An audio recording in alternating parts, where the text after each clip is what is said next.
Olá, muito Perfeito. boa noite. Estação Hamburgo desta... Vamos de novo. Terça-feira, 18 de agosto. Olá, muito boa noite.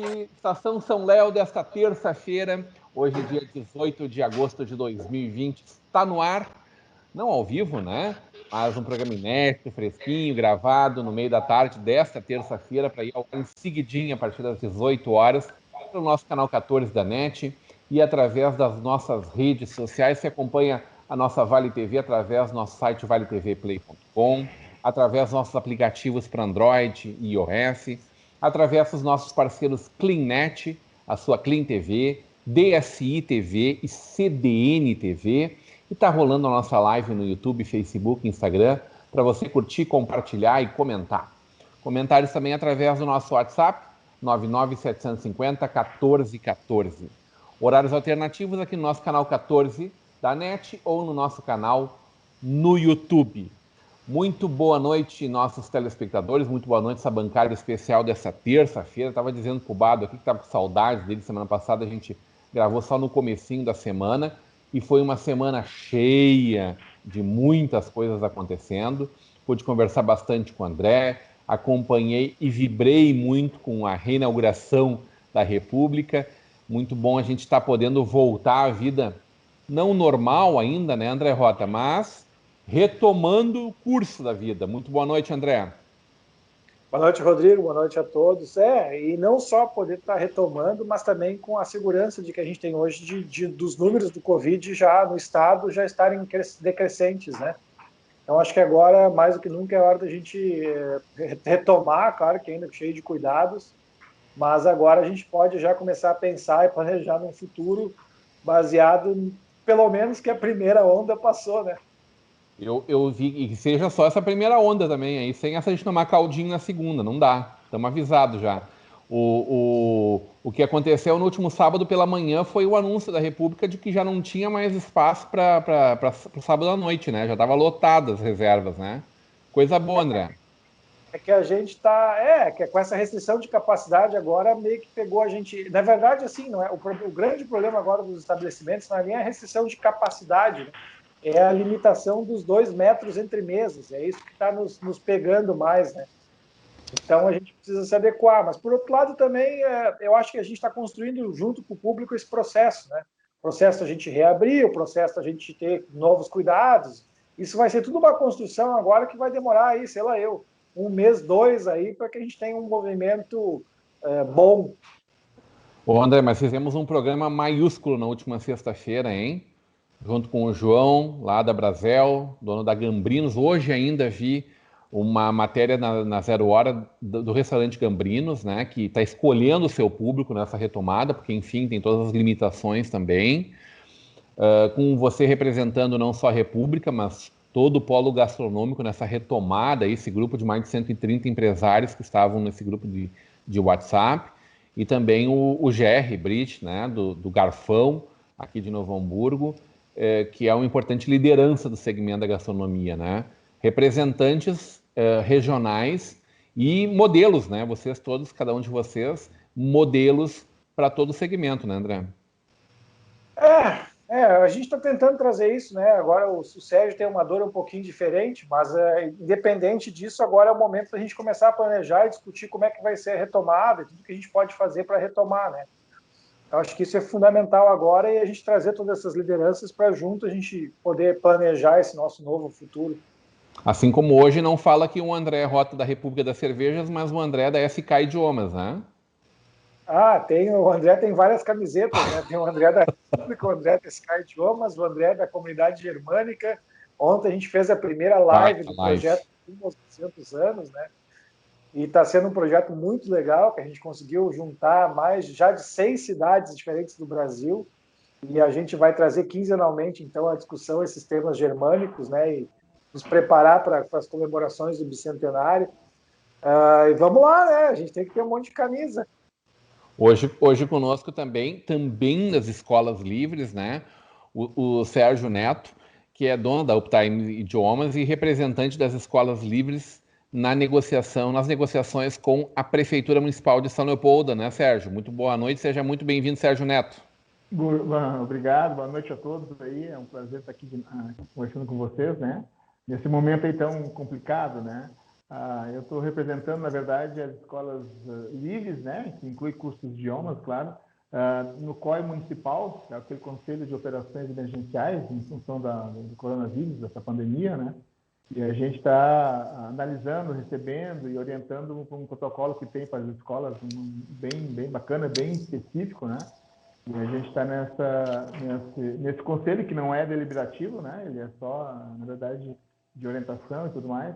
E a gente está aí tentando essa liberação e a gente está tentando, de uma certa forma, nos colocarmos de uma maneira um pouco diferente das escolas tradicionais, né? E a nossa estrutura, o André sabe muito bem disso, é totalmente diferente, estrutura física, estrutura de aulas e tudo mais. Então, a gente está tentando mostrar para a prefeitura que o nosso sistema de trabalho é diferente das escolas tradicionais. A gente não tem uma mantenedora por trás, a gente não tem estado por trás. Nós somos prestadores de serviço, né? Assim como uma academia, assim como um barbeiro, estética, enfim, estão todos abrindo suas portas e a gente continua aí. Hoje, na verdade, se vocês perceberem, fazem 5 meses que a gente está fechado. Foi exatamente dia 18 de março, fevereiro, né? Março. De março. Que veio anúncio de todo mundo fechar, então faz 5 meses exatamente, é 18 de março. Ele não é, ô Sérgio, ele não é diretor de escola, tá? Mas é catedrático. Nosso diretor do Visão do Vale, Bado Jacob. Boa noite, Bado. Nossa, depois dessa inflada aí, mais emocionado ainda. Boa noite, comandante Rodrigo. Boa noite ao André. Boa noite ao Sérgio. E boa noite principalmente aí esse grande público aí da nossa Vale TV, do programa Estação São Léo. E feliz por estar aqui com vocês, feliz por saber que o André voltou às atividades, mesmo ainda com algumas limitações, mas já é um recomeço, né? Feliz porque vendo que o Sérgio, que é dessa área aí, desse segmento da educação, também estão se adaptando a esses novos tempos. Feliz por estar aqui mais em tempo integral aqui nos nossos estúdios. Hoje a gente fez um programa aqui do estúdio, não foi via remoto. Essa sensação, tu sabe, Rodrigo, isso é indescritível, a felicidade, e maravilhoso mesmo. E vamos que a vida segue, apesar das Saras Winter da vida, o mundo segue e vamos enfrentar isso aí tudo. E feliz com esses números que o André passou aí do coronavírus, né, os gráficos, as estatísticas, que o André há bastante tempo vem prestando atenção nesses gráficos, nessas estatísticas, e tomara, André, que essa seja uma tendência bastante forte. Já existe uma possibilidade de vários dias que esse número está se estabilizando e até regredindo em número de casos. Infelizmente, aqui em São Leopoldo, ontem teve um número bastante alto, quase 150 pessoas infectadas e 4 pessoas mortas, mas, de repente, é reflexo daqueles números que ficam represados nos fins de semana, né, André? Mas vamos ver os números de hoje, os números de amanhã, os números de quinta-feira, e que o Eterno realmente consiga amenizar isso aí tudo, porque só o Eterno na causa, porque a população não está nem aí, viu? A população é a menos virtuosa nesse assunto todo aí. A gente está regredindo muito nesse ponto de vista, né, Bato? Impressionante a quantidade de pessoas que estão desafiando essa nossa luta aí, né? Porque evidentemente que todos nós queremos retomar nossa vida, né? Ansiamos por isso, esperneamos por isso, queremos ver a economia ativa, queremos ver a gente poder nos encontrar, nos abraçar. Todos nós sonhamos, ansiamos e sofremos por isso não estar acontecendo. Mas negar o problema e agir como se nada tivesse acontecendo só piora isso, né? O que a gente está enxergando lá no Amazonas nesse momento é o aumento dos números no Amazonas, que foi aí talvez o primeiro caos no Brasil, né? O primeiro ponto onde nós tivemos aí a falta, onde tivemos realmente falta de leitos, onde vimos pilhas de corpos por serem enterrados, não davam conta disso, né? E a gente vê esse número crescente. Não podemos deixar que isso aconteça com a gente. Esse número que ora é decrescente nos entusiasma, e eles vêm sendo também destaque nacional, né? A gente aparece em todas as emissoras de TV, em todos os portais, o Rio Grande do Sul como esse estado que decresce, não é nem se mantém, ele decresce, essa curva é verticalmente decrescente. A gente não pode nem sonhar com a possibilidade de retomar aquele momento mais triste, onde, bom, para tudo, porque precisamos parar com tudo para não dar um problema maior, né, Bato? Assim, até para completar e fechar a minha primeira fala, São Leopoldo, onde a gente está tendo uma... Eu vou confessar para vocês, eu deve fazer essa data ali, um pouquinho antes, dia 18, eu acho que foi o Sérgio que falou, dia 18 de março, né, que começou, assim, a coisa pegou essa forma de isolamento, pelo menos... Nos mandaram embora, né, para casa. Isso, exatamente. Eu acho que nesse tempo todo eu fui a Gramado num domingo, que eu tinha que levar um documento, tinha que precisar levar um negócio lá na minha família, lá o pessoal que mora lá. Eu fui a Gramado e fora disso eu não saí de São Leopoldo. Eu estou tentando me lembrar e não estou conseguindo ver. Então, assim, a gente procurou fazer isso.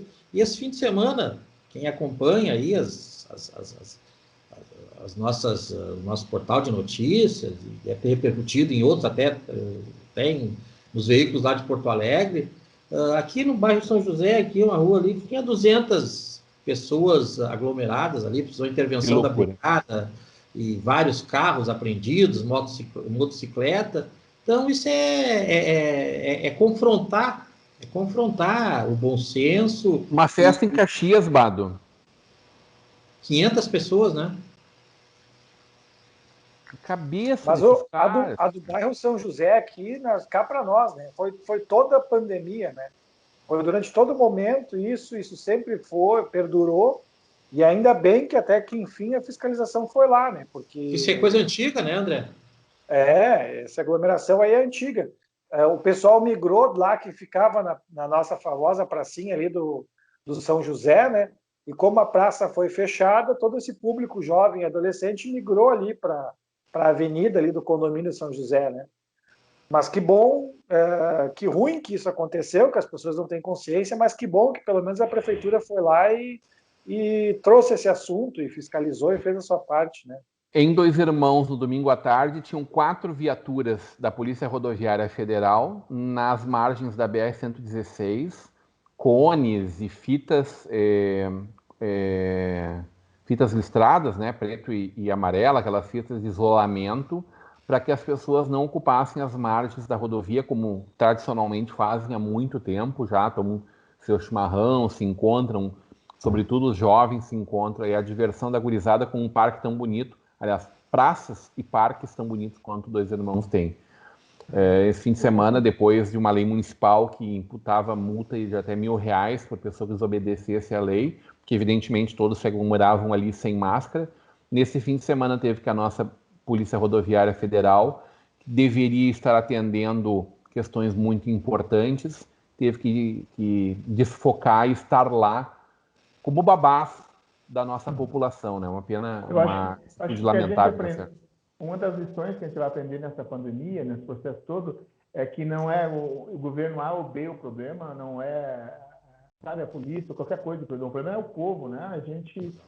Por isso que a gente tem que cada vez mais exigir dos nossos governantes investimento na educação, porque só a educação vai mudar isso, é um projeto a longo prazo, não pensem que vai ser a médio e curto prazo, porque isso é educação, é cultura, né? E esse é o grande problema. Então, quando a gente vê alguém falando, provavelmente essa pessoa que está criticando alguma coisa, ela saiu, viajou, ela fez alguma coisa que não deveria, né? E muitas vezes a gente também se põe nesse processo, né? Mas realmente o povo ele não ajuda esse processo que é tão importante, que estamos falando de vidas, né? E não existe nada mais importante no mundo do que vidas, né? E o povo não está dando bola para isso. Ô Sérgio, a gente está discutindo agora em todo o Brasil, em todo o Rio Grande do Sul, em todo o Brasil, evidentemente, e mundo afora, a retomada desse novo normal que seja, e passa muito pela questão da educação, né? O governo do estado já criou um calendário, inclusive, prevendo a gurizadinha retornando primeiro na frente, já agora no final do mês. Eu acho que o André quer fazer um comentário ainda, para a gente poder retomar esse assunto tanto das escolas livres, como são as escolas de idiomas, por exemplo, mas escolas de música, as escolas técnicas, né? Cursos técnicos, né? Todos estão parados lá há 5 meses, mas também as escolas regulares, né? As escolas de ensino fundamental, de ensino médio, as universidades, todas paradas também esse período, algumas podendo atender à distância, mas com uma grande penitência para a gurizadinha, que hoje está em casa e que efetivamente uma das principais funções de estar na escola, nas escolinhas, né, é os cuidados que as escolinhas têm enquanto seus pais estão trabalhando, e já um atendimento pedagógico, claro, e também os alunos das escolas, sobretudo municipais, mas também estaduais, universitários, que não têm acesso a uma boa internet. Fala, André. Não, pode seguir o baile. Eu ia só fazer um comentário sobre esse negócio da educação, mas eu acho que vamos seguir, não é tão pertinente. Foi um caminho de duas vias, né? Acho que uma parte é a educação do povo e uma parte é os governantes que não souberam lidar com o comportamento do povo que era conhecido, né? Mas segue o baile. Tá bem, vamos lá. Ô, Bado, o governo do estado quer a volta às aulas. Sabe que assunto empolgante esse aí? Até agora há pouco a gente estava numa reunião aqui na redação, fazendo o encaminhamento da revista, e ficou decidido até por sugestão aqui da jornalista Mariana, que a matéria principal e de capa da próxima edição da revista vai ser esse assunto sobre a volta às aulas, né? Então a gente vai avaliar todo o contexto, escola pública, escola particular, sociedade, como um todo. Então vai fazer uma matéria, vai ser a matéria principal da revista. E realmente ele sabe, esse dia eu vi e o Sérgio falou agora que a questão maior não interessa o governo que seja, isso é uma questão cultural, está na nossa genética social isso aí, enquanto não se investir em educação, se ter uma política também de educação, de Estado, não de governo, cada um que entra cria um mecanismo, sabe? A gente está vendo aí o que está acontecendo. E até dentro desse assunto da educação, por incrível que pareça, o Brasil, um país de analfabetos, o governo federal vai destinar mais dinheiro para o Exército, as Forças Armadas, que para a educação. O Brasil está em guerra. Esse exército brasileiro, as Forças Armadas brasileiras, Deus o livre-se. Não sei como é que o Brasil consegue respirar um dia sem essas Forças Armadas que tanto fazem pelo Brasil. 100 anos que não vão numa guerra. A última guerra que foi lá no Morro Carioca, levaram um corridão de meia dúzia de traficantes de bermuda, e aí então vão ganhar essa fortuna aí para quê? Aí dizem que é eu que sou radical, eu que sou tudo. O que tem que dar dinheiro para as Forças Armadas do Brasil? Para quê? Só para pagar BNS para o alto escalão do Exército. Vem aqui, eu convido vocês a visitar o 19 aqui, não tem um canhão funcionando. Se depender da defesa de São Leopoldo, com essas guarnições aqui, e aí o Sérgio tem razão, enquanto não investir, enquanto ficarem brincando de política de educação, nós nunca vamos ser um país com o mínimo, com a menor perspectiva que seja, de progresso, de desenvolvimento e principalmente de exercício de cidadania. Então, esse assunto ele é o principal sempre. E a volta às aulas, Rodrigo, eu ainda acho que é uma aventura. A volta às aulas, principalmente para essas faixa etária de até 10, 12 anos. O resto, acho que tem que ser repensada de cima para baixo. Fala, Sérgio. Desculpa aí, não sei se isso aqui eu tenho que esperar uma vez, como é que a gente está falando? Não. Vamos. A gente vai um costurando o outro. Porque como eu estou no COI municipal, a gente tem reunião 2 vezes por semana sobre esse assunto, né? E a gente discute bastante sobre isso.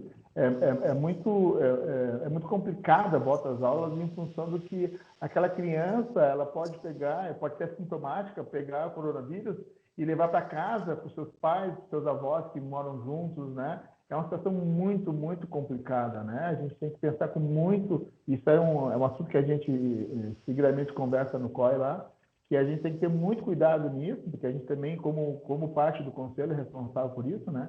De como é que vai ser essa retomada da aula, né? Alguns locais que estão retomar as aulas já cancelaram, aconteceram casos, é uma situação muito, muito complicada mesmo, né? E a gente tem que tomar cuidado porque novamente vou falar, né? São vidas, né? E isso pode afetar afetar os restaurantes que já abriram, o comércio, tudo que conseguiu reabrir, ele pode ter um reflexo nessa volta às aulas em função de que a pandemia pode voltar forte nessas escolas, né? Porque o protocolo, vocês já tiveram acesso ao protocolo de contingência sanitária que o COI elaborou, o COI do governo, e passou para os COIs municipais, que é quase idêntico, né?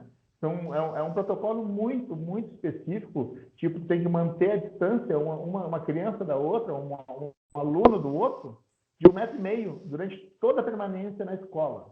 Agora eu te digo, isso é possível? Pediu para uma criança de 5 anos. Tá. Não tem como, né? Ontem eu estava falando com um casal de amigos que as crianças estavam mal, estavam chorando em casa, eles levaram num parque para dar uma passeada e orientaram, olha, não podem chegar perto, vamos ficar só nós aqui juntos, não pode chegar perto, não. Quando a criança, né, um maiorzinho de 7 anos, caiu no parque, a primeira coisa que foi correndo de encontro a uma outra amiguinho lá para jogar alguma coisa, brincar. Quer dizer, criança espontânea é complicado, né? Está na nossa essência, está perto de alguém, a socialização é uma necessidade. E quando a gente fala em cursos online, que tu não precisa abrir presencial, tu pode trabalhar online. Pode por algum tempo, porque na verdade a nossa necessidade de estar junto com outras pessoas, isso aí vem de berço, né? A gente precisa desse contato, né?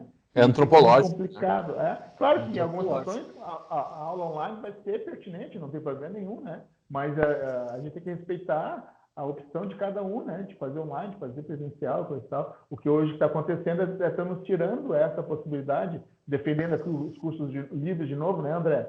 Estamos tirando essa oportunidade porque, como eu falei, a gente não tem uma mantenedora, um Estado para nós somos prestadores de serviço.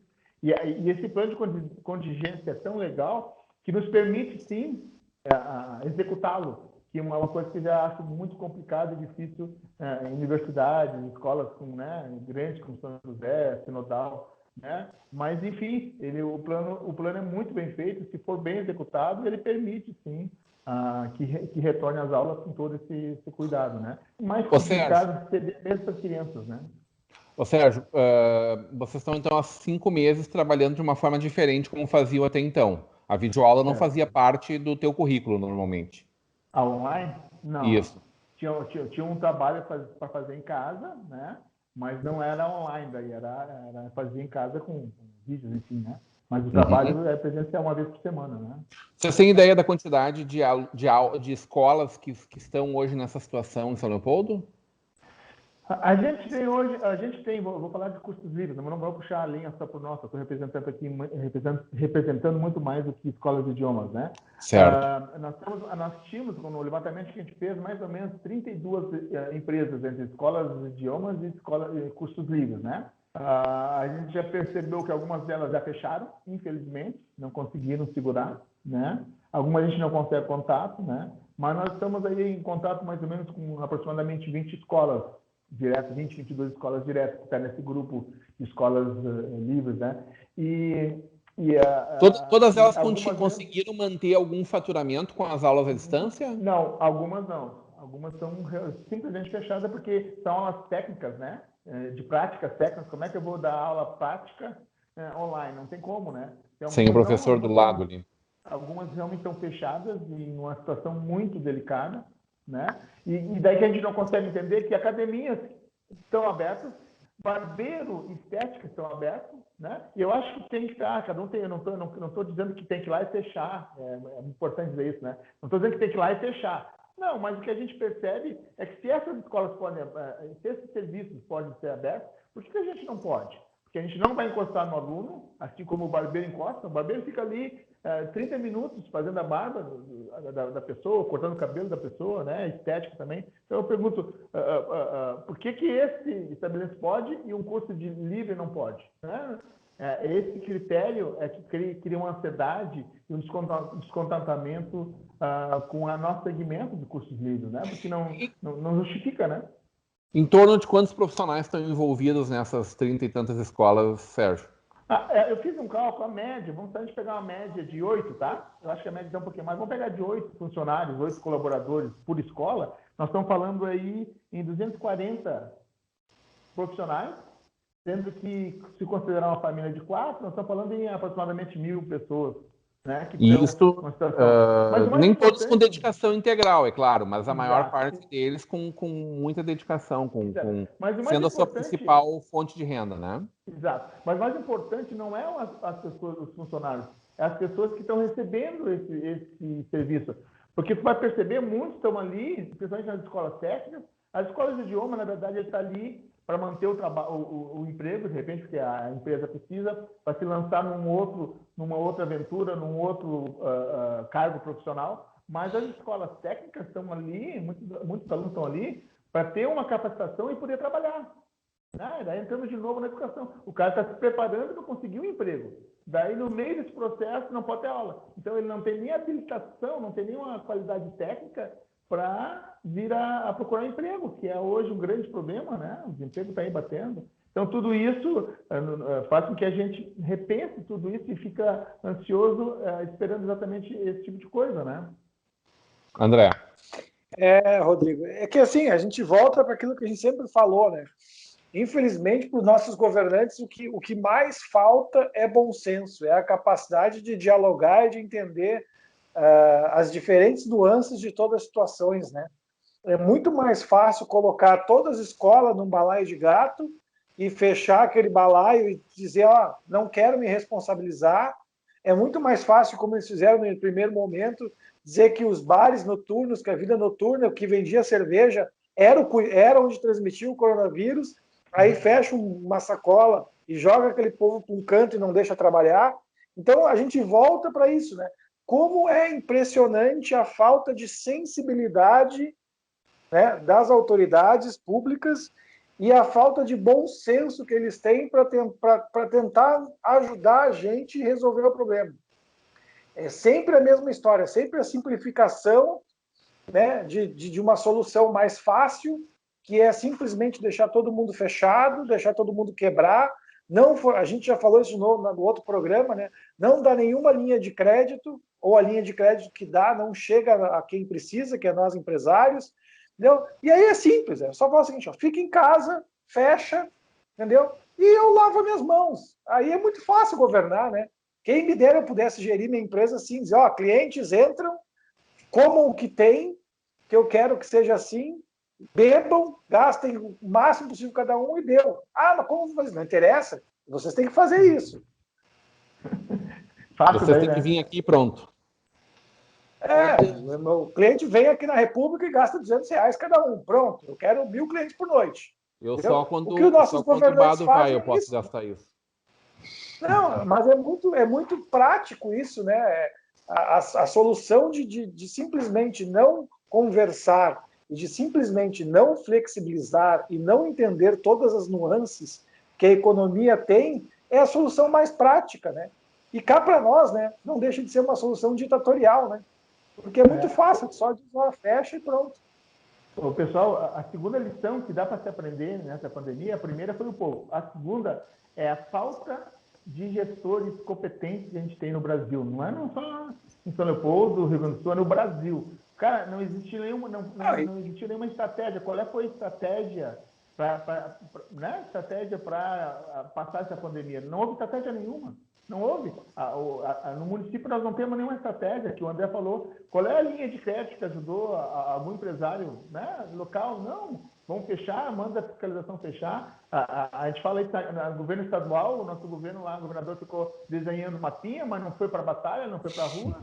O nosso presidente, com algumas boas intenções, mas maluco, né? desrespeitando, achando que não precisa usar máscara. Então, a falta, e aqui não estou defendendo nenhum partido, tá, gente? Estou falando que a falta de gestores é impressionante. É impressionante a falta de gestores, sem visão, sem processo nenhum, sem uma estratégia, porque estamos falando de estratégia, de preparação. Não sei se vocês ficaram sabendo da NBA, que criou uma bolha lá na Disney para fazer terminar o campeonato. Estão sabendo disso, né? A NBA criou uma estratégia. Ela pegou, para terminar o campeonato, ela fez uma que eles chamam de bolha, e estão todas as equipes lá na Disney, com o hotel fechado, e eles estão trabalhando exatamente com uma estratégia. E até agora é sucesso, não teve um caso de problema nenhum, entendeu? Isso é exatamente o que a gente precisa, uma estratégia, e não se tem essa estratégia. É a Champions League, né? Nesse momento, também um processo muito parecido com esse, né? Em que pese Real Madrid, Manchester City e Barcelona não estarem muito felizes com essa retomada aí. Eu acho que eles não quiseram voltar da pós-pandemia, André. O André... O que eu ia complementar aqui na nossa fala, que a gente sempre... Aliás, nós estamos sendo retóricos, porque todo programa a gente sempre fala isso. É que assim, né, o que o Sérgio falou é verdade, e esse fenômeno não é um fenômeno brasileiro, né? A gente tem esse fenômeno acontecendo no mundo inteiro. E mais um gancho é o seguinte, isso eu aprendi ao longo da vida, né? Talvez assim, tem dois erros, né? O primeiro é dos gestores públicos não estarem preparados, e o segundo é a falta de humildade, de chamar todos os setores e conversar para construir uma solução.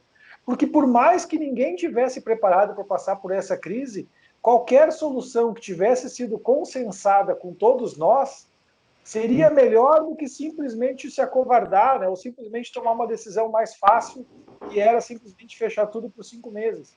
Então, assim, são dois grandes problemas, né? Além da pessoa não saber gerir, a pessoa não sabe compor, ouvir e conciliar.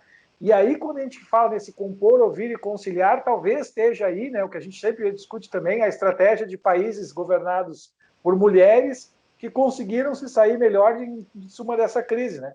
Talvez aí esteja essa característica feminina, não que valha para nossas mulheres em casa, né? Mas pelo menos para nossas gestoras que conseguiram conciliar mais e ouvir mais. Tu está propondo a volta da Dilma ou a impressão minha? A gente tem ali que acabou com elas. Nós temos exemplo aqui que acabou com elas, mas tudo bem, deixa assim. Senhores, nós vamos fazer um breve intervalo, já passamos o nosso tempo aqui. Eu acho, viu, Sérgio, que o desafio é a gente mudar essas bandeiras. Se fosse a bandeira azul, a gente já teria saído dessa, porque essa bandeira vermelha ninguém respeita, viu? Não, é o cúmulo, né? E agora já num jeitinho, existe um protocolo da bandeira vermelha. Daí o brasileiro, cara, não dá para dizer, ele arranjou um jeitinho de mudar a bandeira. Então não é vermelha, é cor de laranja, é vermelho desbotado. Cara, só no Brasil isso, cara. Só no Brasil esse tipo de coisa. Vamos conversar na volta do intervalo. A gente vai para um breve intervalo e volta já já.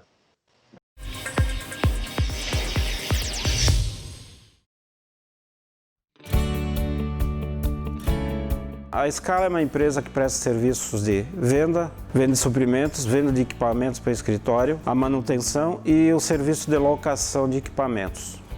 O nosso diferencial é, toda vez que tiver necessidade de recolher o equipamento, nós emprestamos um sem custo. E nós não cobramos o orçamento.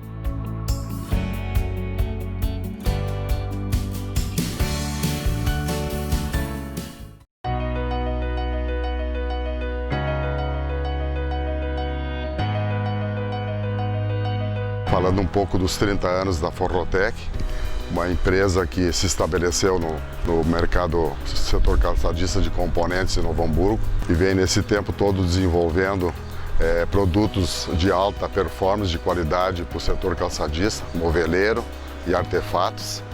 Claro que isso tudo devemos às parcerias, à fidelidade, ao nosso trabalho, não só dos nossos clientes, como os nossos companheiros, nossos parceiros, nossos funcionários que hoje estão com a Forrotec.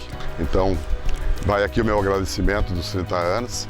É uma luta constante e que seguimos nesse caminho, nesse projeto que a gente levantou nesses anos todos aí.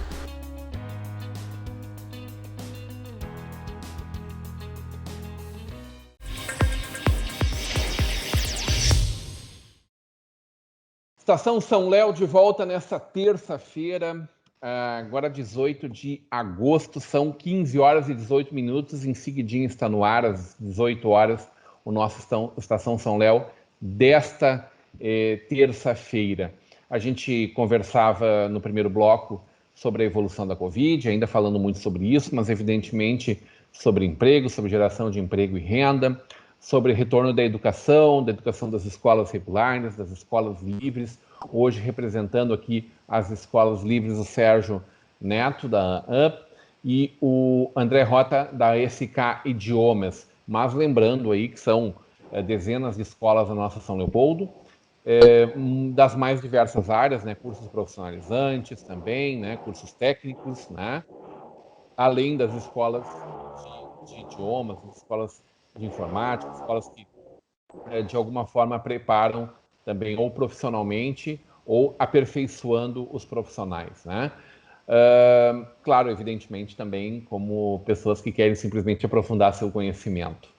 O grande desafio fica por conta de que protocolo usar, de como retomar, de quais as ocupações de espaços, né? Falávamos um pouco sobre o retorno das escolas regulares, das nossas crianças voltando às aulas. Eu quero saber do André, do Sérgio, se de alguma forma vocês têm uma idade apropriada que vocês defendam que possam retomar as aulas nas escolas livres, se deve ter algum regramento nesse sentido, já que é uma unanimidade entre todos nós que uma criança, que um jovem de 5, 6 anos, 7 anos vai ter muita dificuldade de seguir alguns padrões de higiene que nos são exigidos e muitas vezes os adultos não conseguem seguir, né? Vai lá, André. A sinuca de bico ficou para mim. Eu não sei, né, Rodrigo, o que a gente já discutiu em vários programas, o que a gente vê aí nesse nosso senso comum, eu acho que a gente precisava estudar com muito carinho, principalmente do segundo ano, do segundo grau para frente, né? Porque, independente talvez da idade, eu acho que aí a gente tem já um gargalo maior, que é o futuro profissional desses adolescentes, né? Então, se a gente não conseguir compor, digamos aí, vamos talvez falar no segundo grau, de uma maneira geral, vai ter um grande impacto mais para frente. Tá falando aí de 15, 16, 17, 18 anos, é isso? Antes disso, tu acha que não? Não, antes disso eu acho que com certeza não. Eu acho que mesmo para as escolas livres, André? Eu acho que a gente precisa tentar dividir o bolo em duas metades, né? O que é escola livre. Te provoco mais em relação às escolas livres, né? Qual é o protocolo de segurança que seria realmente relativamente seguro, né? Deixa eu te ajudar, André. Aqui mesmo as escolas que têm criança, elas também têm adultos, né? E essas crianças, normalmente os pais das crianças não vão deixar o aluno ir para a escola, vão continuar com aulas online. Mas o que a gente batalha bastante aqui nos cursos livres, que é a maioria adulto, é que esse adulto possa voltar, né? E as crianças, que os pais também tenham essa liberdade de escolher, vão voltar ou não voltar, claro, sempre respeitando o protocolo o plano de contingência sanitária, que, volta a dizer, é muito bem elaborado, e se for bem executado, não precisa nem ser bem executado, se for 80% executado, ele vai ser muito bem elaborado, muito bem aproveitado pelas pessoas, não vai ter o risco, né? O risco sempre tem, mas vai diminuir esse risco. Então, colaborando com o André, eu acho que sim, acho que a partir do adolescente ali de 15, 16 anos, eu não vejo grandes problemas, né? A gente consegue ter essa disciplina, mas as crianças, daí estão falando aí de 12, 13 para baixo, é bem complicado tu botar numa sala de aula e pedir que fique afastado 2 metros usando máscara o tempo todo, né? Mas aí também tem a questão dos próprios pais assumirem essa responsabilidade junto com a escola, né? Só para te ajudar, desculpa aí, te cortei. A escola livre, a gente precisa entender, só antes do Vado falar, desculpa, Vado, é que quando a gente fala de escola livre, a gente fala de uma escola que já tem uma turma de normalmente 5, 6 alunos, né? Então também é preciso que as pessoas entendam isso, né? E se a gente voltar com 50% da capacidade, a gente vai ter numa sala 2 pessoas. Então, isso também já é uma baita de uma prevenção, a gente ter 2 pessoas numa sala que, com certeza, a gente vai conseguir ter um distanciamento. Então, eu acho que essa divisão, e aí a gente volta para aquele ponto, eu acho que essa divisão é importante a gente fazer, né? A gente não colocar no mesmo balaio uma escola que tem 40 alunos numa sala, de uma escola livre que tem, eventualmente, 5 ou 6. E aí a gente conseguiria pensar em protocolos diferentes, em características diferentes de retorno. Fala aí, Bárbara. Até dentro disso aí, o André não me interrompeu, mas fez uma observação que até onde era mais ou menos o que eu ia abordar, que são realidades diferentes, né? Porque toda a estrutura, e aí assim tu tem que tratar os iguais que não são iguais de maneira diferente. Bom, é uma sala de aula, mas é uma sala de aula, vamos dizer assim, convencional, do curso. Não que vocês não sejam convencional, mas dentro da realidade, são 5, 6 alunos, que nem o André falou, e uma outra é 25, 30, sei lá, às vezes até mais. Então, e eu não sei se essas observações, se esses detalhes são assim, aplicados ou tem atenção de quem faz quem faz esses protocolos, não sei, é tanta coisa para prevenir, tanta coisa para tanta cautela, que às vezes um negócio importante desses aí entra na mesma sacola e são produtos que se apresentam diferente. Acho que isso aí é muito, realmente, eu não tinha me tocado dessa peculiaridade, é bem diferente mesmo, né? No protocolo, para ajudar, no protocolo de contingência sanitária que a gente tem, na verdade, não é 50% da turma, tá? Distanciamento de 2 metros de distância de cada aluno, né? Então, se eu tenho... a uptime está numa casa, né? Então, a minha sala de aula eram antigos quartos, enfim, né? Que tem aí, sei lá, 25 metros quadrados, 5 por 5, 4 por 3. Então, em algumas salas eu vou botar mais, botar menos. Sempre seguido pelo protocolo de 2 metros de distanciamento um do outro, né? Então, porque tem algumas escolas que funcionam, como você falasse, aí tem 20 alunos, outros tem 5, outros tem 2.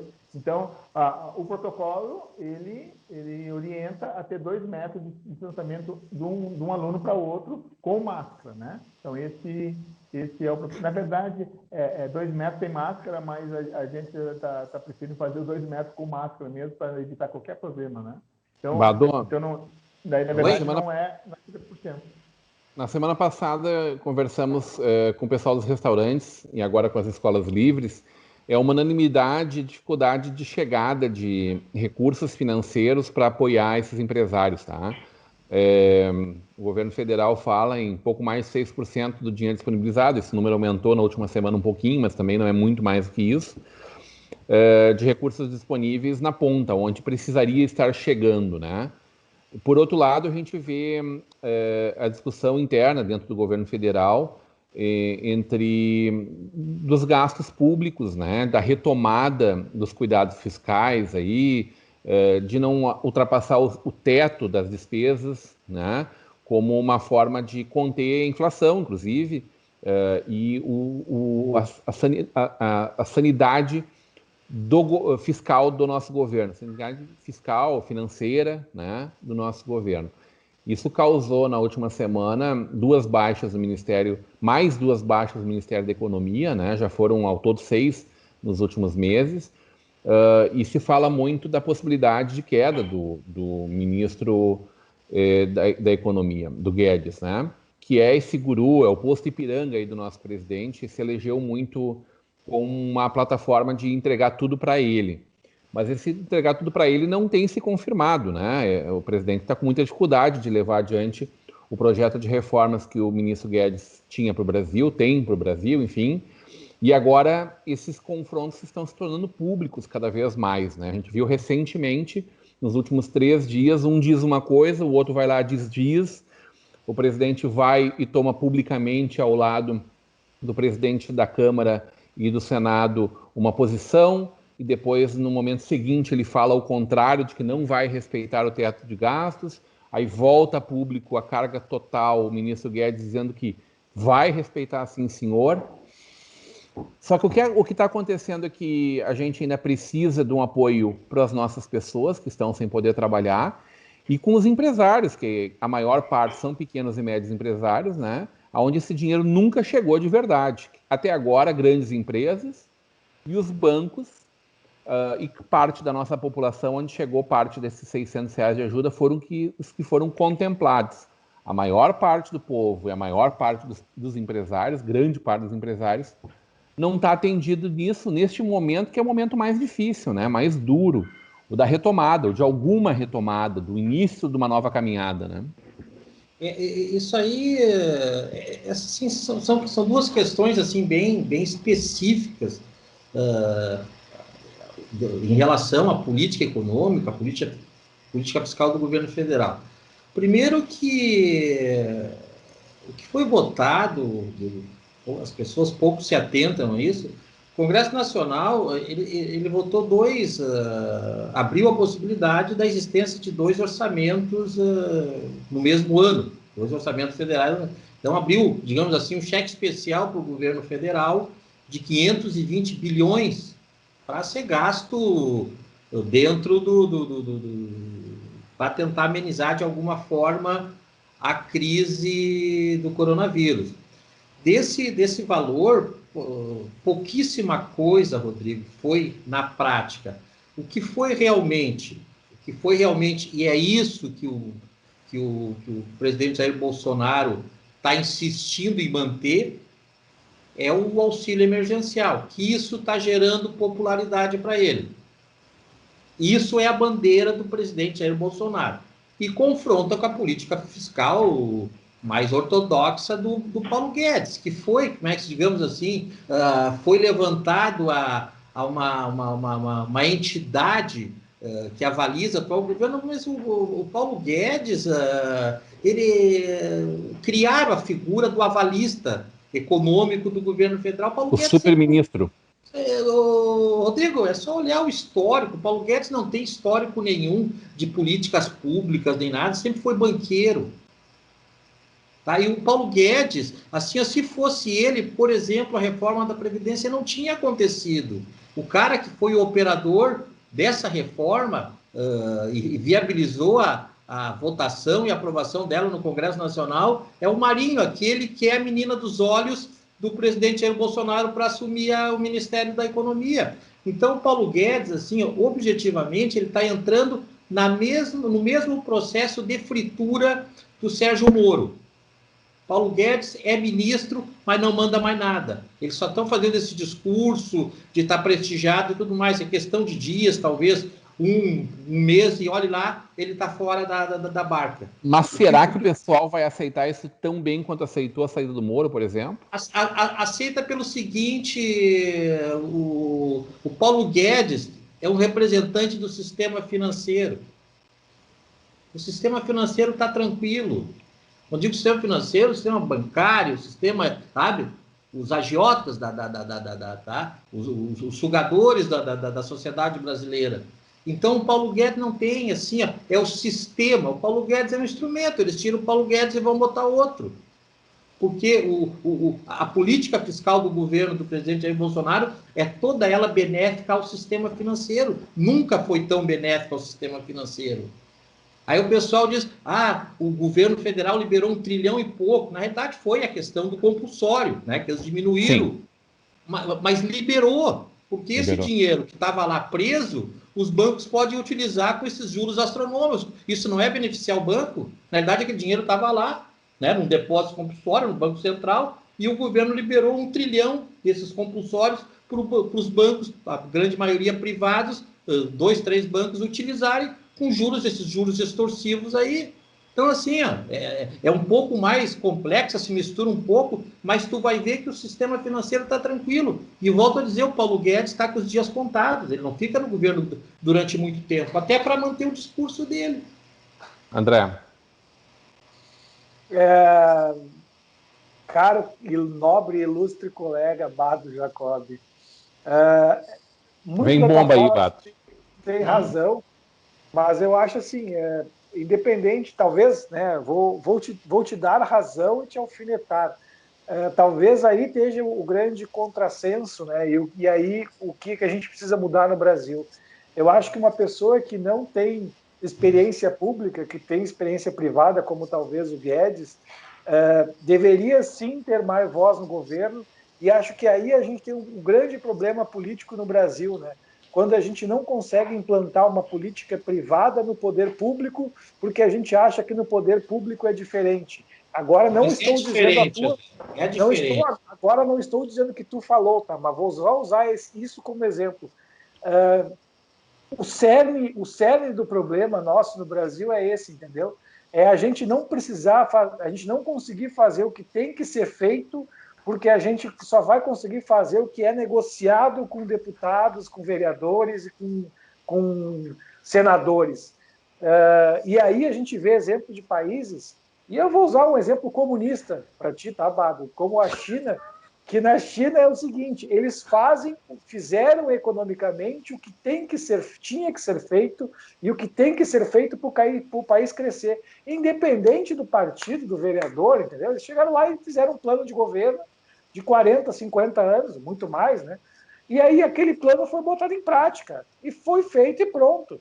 Aqui no Brasil, tudo que a gente quer fazer, a gente tem que fazer. Aí o governo faz uma medida, aí ele manda para o Congresso com algumas cláusulas a mais, porque ele sabe que o Congresso vai vetar algumas cláusulas para o Congresso dizer que ele trabalhou. Então aquela proposta chega no Congresso com margem de manobra, como a gente chama, né, no sistema nosso brasileiro, para que o Congresso possa também utilizar dessa margem de manobra e dizer, não, eu fiz isso, eu tirei aquilo. Aí o Congresso faz aquilo, aprova ou desaprova e deixa uma outra margem de manobra para o governo poder aprovar ou reprovar. Cara, isso eu não consigo concordar no sistema político brasileiro. Eu acho que, independente do gestor, independente do partido, deveria ser feito um plano do que a gente quer para a nossa cidade, para o nosso estado e para o nosso Brasil, e esse plano tem que ser aceito e tem que ser feito por todo mundo. Esse plano tem que ser apartidário. A gente não pode depender disso no sistema. Mas quer ver uma pois coisa, né? Na prática não entra o dinheiro na conta do Sérgio e das outras escolas, por exemplo. Exatamente assim. Esse discurso, esse lindo discurso que a gente... que tem que entrar a eficiência privada no setor público. Primeiro que não tem que entrar a eficiência privada. Até porque a iniciativa privada no Brasil é muito ineficiente. É muito ineficiente. A iniciativa privada do Brasil ela é extremamente paternalista. Isso é cultural. Nós como empresários, temos essa cultura. Então, assim, um país que nem o Brasil, que tem essas distorções sociais e econômicas tão profundas, tu não pode, porque a iniciativa privada, André, ela que comanda o Brasil há 50 anos, pelo menos. O que a iniciativa privada não fez até hoje que não podia?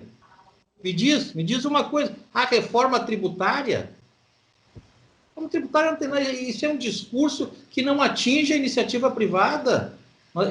Eu demonstro, já que o pessoal gosta tanto de gráfico, não existe carga tributária alta no Brasil. Existe um sistema de serviço, uma prestação de serviço do governo completamente ineficiente e falido. Até porque, André, nós já falamos sobre isso, e eu não falo nenhum tipo de ironia, não tem um imposto no Brasil que não esteja na planilha de custo de qualquer empresa, de qualquer boteco de esquina. Nós não pagamos imposto, nós repassamos imposto. E isso não nos deixa menos competitivo. Isso não nos deixa menos competitivo. Todas as nossas competições que nós precisamos fazer, por exemplo, competir no mercado internacional, as áreas que estão competindo com o mercado internacional têm subsídios e têm benesses fiscais do governo que não nos deixam fora de competição. A carga tributária do Brasil ela é completamente falida, essa questão que ela é alta, porque, por exemplo, como é que as empresas de carro do Brasil são as mais lucrativas do mundo? E a carga tributária deles é a mesma. Bado, aí eu acho que a gente vai... eu estou te mostrando na prática, então, essa questão essa tua prática não é verdade, Bado, sabe por quê? Porque não só, independente do imposto que existe, A empresa pode oferir o lucro que ela quiser a determinado produto e ser uma empresa lucrativa, ponto.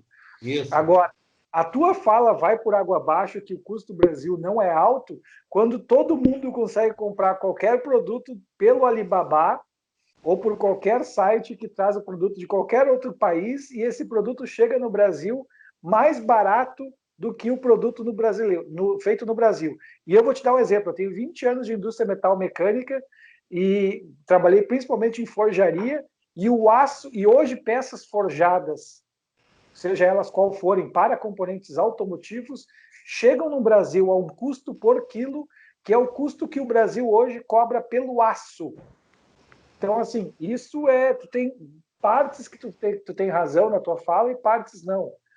O custo do Brasil, sim, é repassado por nós, empresários, no produto, mas, na outra ponta, quem paga somos nós, cliente, por esse custo alto. Ou, na verdade, a gente não paga, a gente está fazendo o que os Estados Unidos fez, né? Nós estamos deteriorando a nossa indústria em prol de uma indústria, terceirizando toda a nossa indústria para a indústria chinesa. André Bado, Sérgio, na prática, sim, a gente vem conversando sobre o Pronamp há bastante tempo. O André chegou a reeleger o Bolsonaro antes do tempo já, né? Ia botar uma placa do Guedes, ia botar uma placa do Guedes, uma foto do Guedes. Ia fazer isso. Mas na prática, Sérgio, esse dinheiro não chegou na ponta. Pronamp é um baita projeto no papel, mas é tipo o aluno que tem um diploma e não sabe falar inglês. Ele precisa saber falar inglês, né? Quantas das escolas que estão no grupo de vocês chegou esse recurso, Sérgio? Olha só, antes eu quero dar um pitaco aí no papo dos dois aí, porque, na verdade, o que acontece é o seguinte, hoje, o que se percebeu, outra lição que se aprendeu nos últimos tempos aí, com as redes sociais, com a imprensa mais aberta, é que a gente pensa conforme a linha de reportagem que a gente assiste, né? E vocês dois são exemplo disso, eu sou exemplo disso. Então, se eu escuto mais uma rede de informações, eu vou ter aquele pensamento e outra. Ou seja, na verdade, nós somos marionetes da nossa mídia e do nosso governo. A nossa carga tributária, os nossos impostos, talvez não seja muito alto. Existem locais que a Holanda é maior. Só que lá na Holanda eu tenho educação de qualidade, infraestrutura de qualidade, transporte, eu tenho tudo. O que acontece aqui, o problema, então, do Brasil não são os empresários. Não, o problema é o Estado, que não sabe fazer. O Estado ganha dinheiro e não sabe fazer com dinheiro.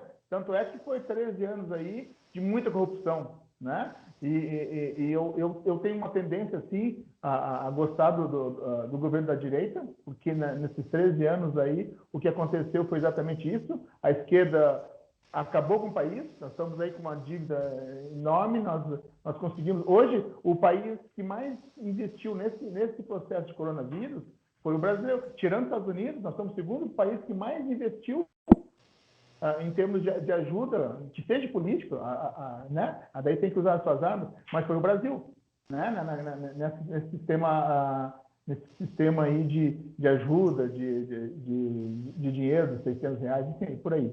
Então, o que não houve foi uma estratégia, de novo vou falar, não existiu uma estratégia dos governos de usar, porque o dinheiro foi passado. Cadê o hospital de campanha do Rio Grande do Sul? Né? Cadê?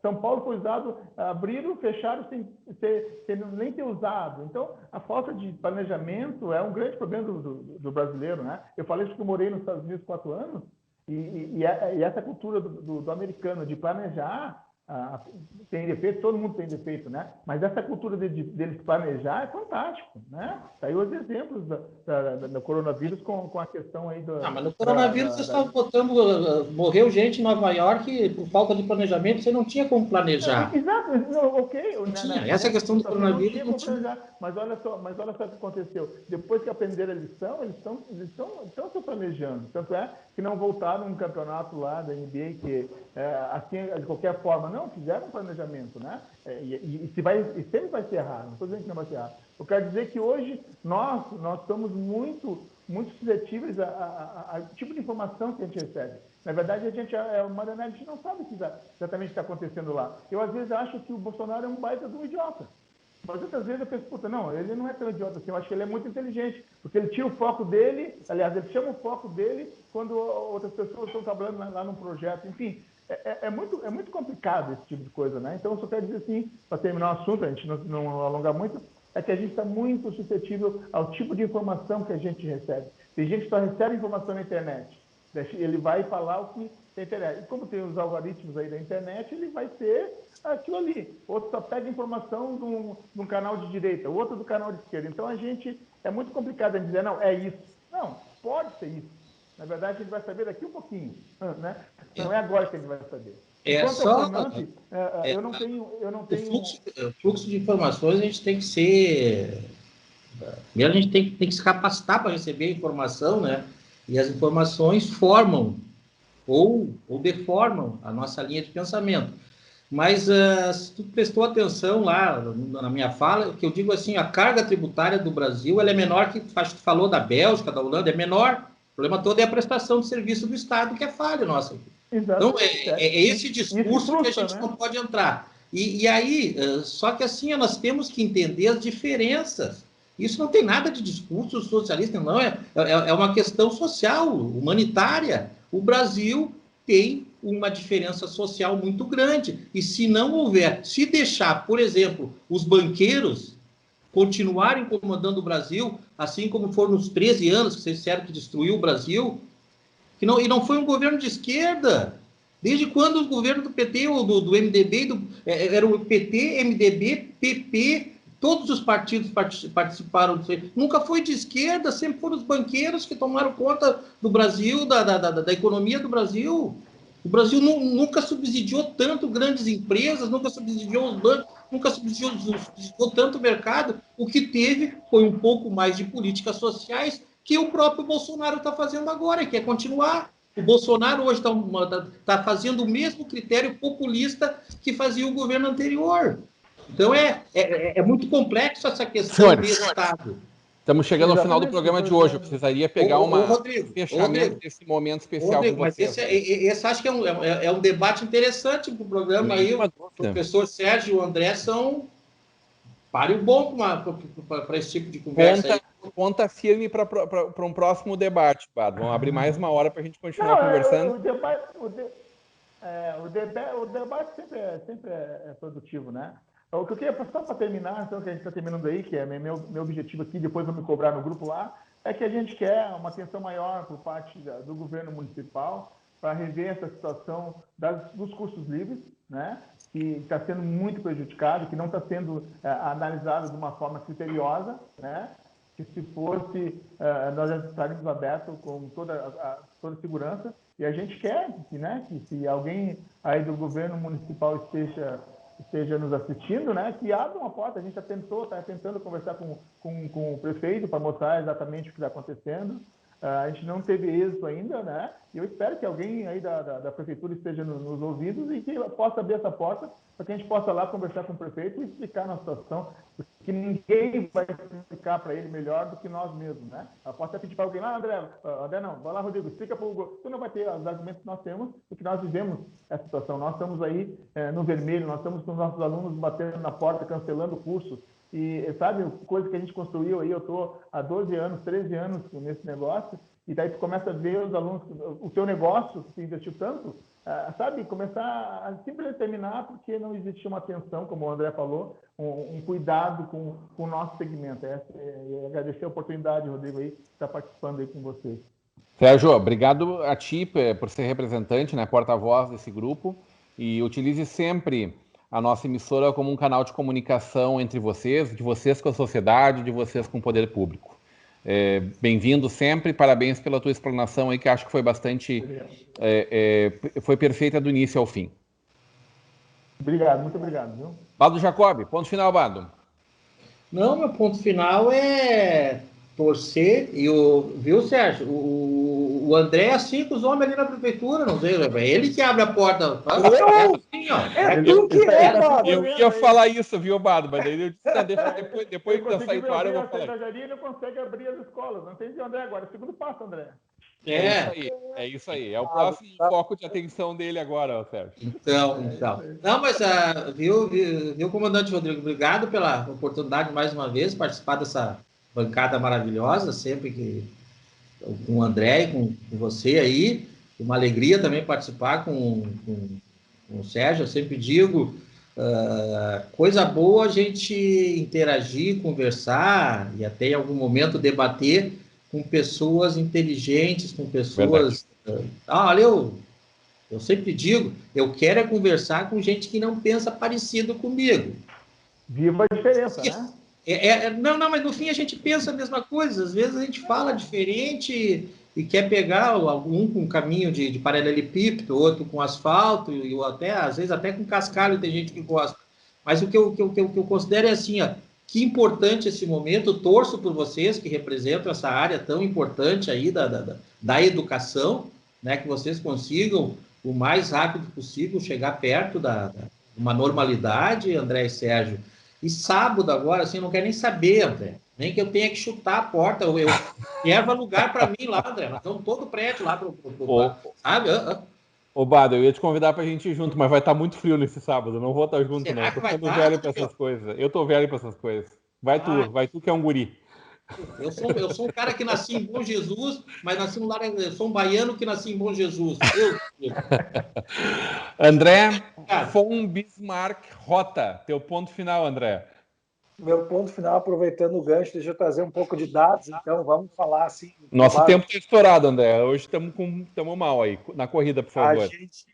A gente começou talvez com um pouco menos de casos, mas São Leopoldo ainda está na casa de 300 casos ativos.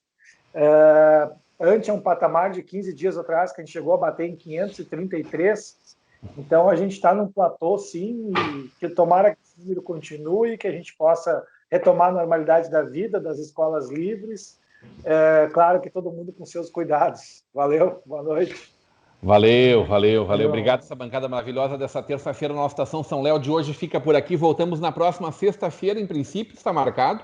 A entrevista com o prefeito Vanazzi, devemos estar juntos com ele na próxima sexta-feira, trazendo mais novidades para todos vocês. Me convida para estar junto, então. Vamos levar esse pleito. Sérgio, anota a pergunta pontual e a gente fatalmente vai levar ele a público, tá? Okay. Te confirmo aqui que eu serei teu porta-voz aí. Obrigado, sobretudo, pela sua audiência. Até sexta às 18 horas. Até lá.